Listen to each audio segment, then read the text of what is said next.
Hi mathematicians. In this video, I am going to show you how to write and graph a linear inequality based on a situation.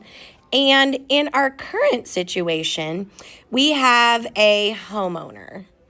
So a homeowner is somebody that owns their home, and that person is making plans to landscape her yard. So just in case we don't know what the word landscape means, you're making your yard pretty when you're landscaping.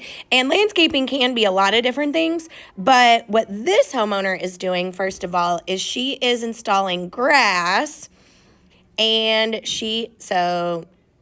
grass, of course, over here, and she is installing flowers in her yard.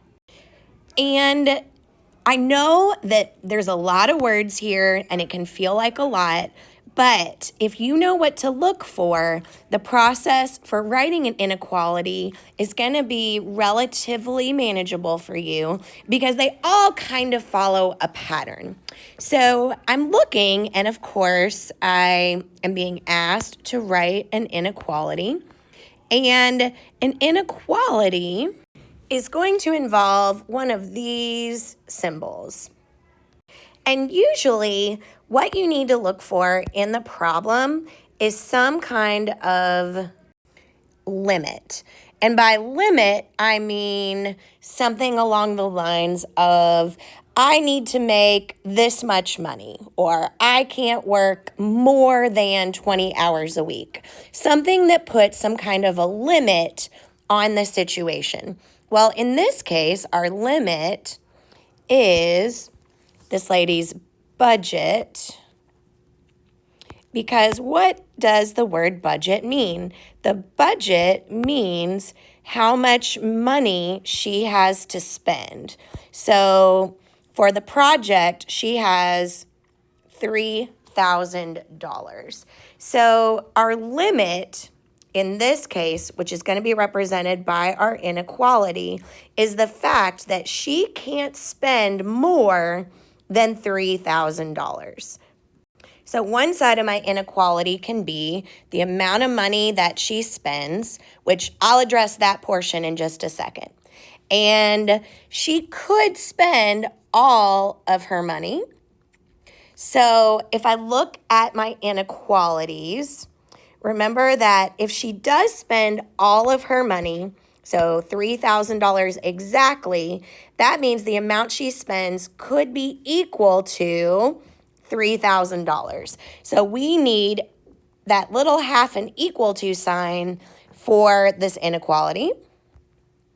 I know that I need that, so I'm going to put the little half and equal to sign for my inequality. And then we need to decide between greater than or less than. Well, if her budget is only $3,000, then she can't spend more than $3,000. So greater than is not going to be the appropriate option here. So instead, the inequality needs to be less than or equal to, because whatever money she spends on her project could be equal to $3,000 or less than $3,000. So to complete the inequality, we still need to figure out what is going to go on the left-hand side of our inequality. And I am going to look at my problem. And a moment ago, I brought your attention to the idea that she's going to be buying some grass.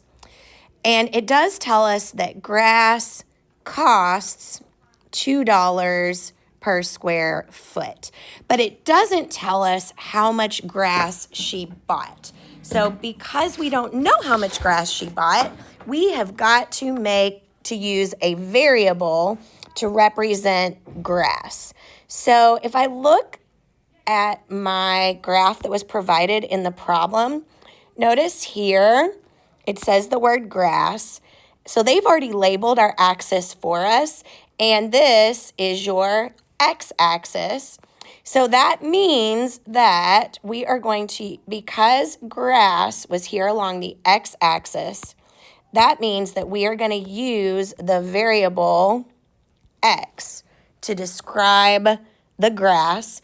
And so algebraically, if the grass costs $2, we will represent that as 2 times x. So 2x represents the amount of money that this lady is getting ready to spend on grass. So that's part of the left-hand side of my inequality.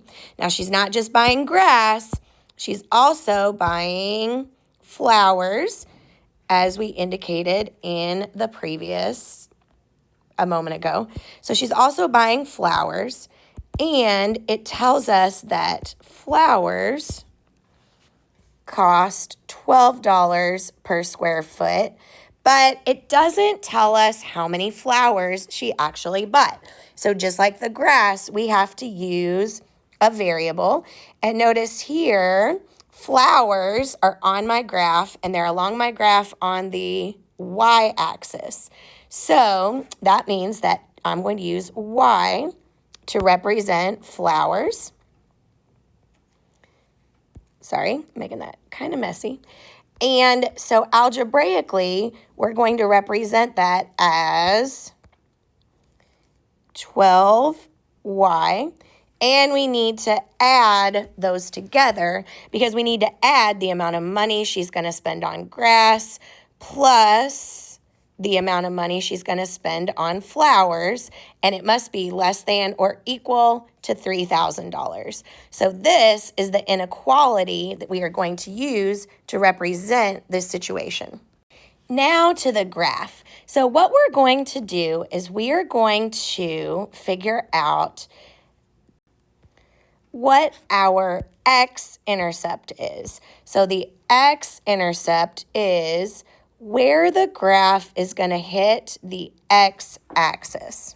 And the way we determine that is we pretend for a minute, don't write what I'm writing, but I just want to show you. We pretend for a minute that she's not going to buy any flowers. All she's going to buy is grass. So if she spent the entire $3,000 on just grass, to figure out how much she could afford, we would do 3,000 and we would divide that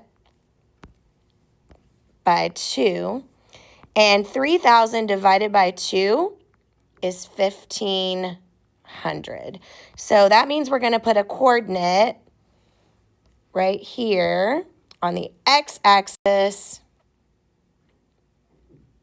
at 1,500. So that represents if she only bought grass and didn't buy any flowers. Well, if we do an x-intercept, that means we also need a y-intercept. Where is the graph going to hit the y-axis? So to find my y-intercept, I take that $3,000, and this time, instead of dividing by 2x, I am going to divide by 12, and that will tell me how many flowers she could afford if she only spent her money on flowers. And so that is going to be 250. So I need my y-intercept right here on the graph on the y-axis. So again, this coordinate is called my x-intercept because it hits the x-axis. And what it represents is if she was going to spend all of her money on grass, how much grass she could afford. And then my other coordinate represents the y-intercept. And what that represents in real life is if she was not going to buy any grass, but she spent all her money on flowers, how many square feet of flower beds could she afford to buy? So more than likely, she is not going to only buy grass or only buy flowers. She's probably going to buy a little bit of both. So we need to add a line that connects those two coordinates.